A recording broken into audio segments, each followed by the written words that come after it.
The light shines in the darkness. We read this in John chapter 1, verse 5.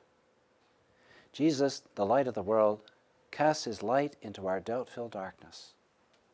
He comes to restore our hope, to illuminate the path towards good and away from evil, to teach us all the meaning of our life.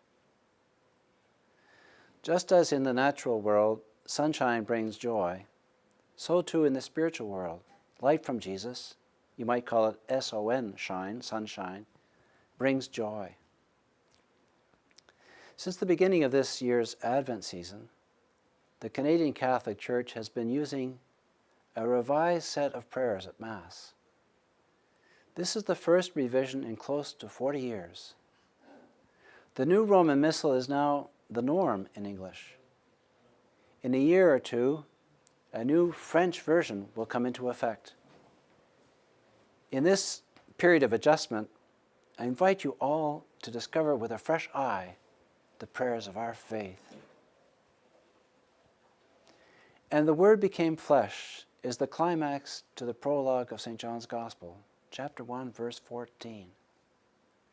This is Christmas, the feast of the Word of God among us.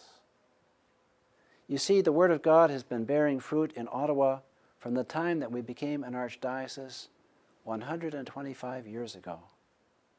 And so we are all very grateful to God for this religious heritage. It is now our turn to discover the love that every human heart is designed to yearn for, the love that only Jesus can give. We are not alone. Together, as a community of faith, we are witnesses to the light. We share the Word. And so, while celebrating Christmas, let us ask ourselves how Christ is present in our lives. Do I, for example, show to others God's goodness and His mercy? The Christian life is never a passive one. In John's Gospel, Jesus twice calls Himself the light of the world.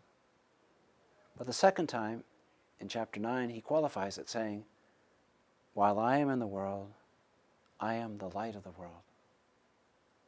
Still, in Matthew's Gospel, He says, "You are the light of the world." You. He has assigned you to spreading His light. God gave us His Son.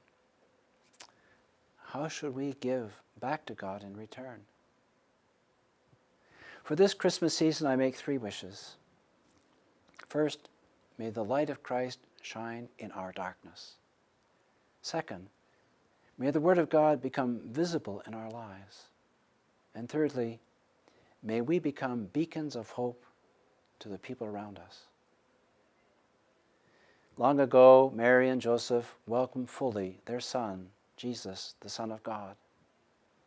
I ask that they help us to give room to Jesus. With Mary and Joseph, let us together adore Emmanuel, God with us. Merry Christmas.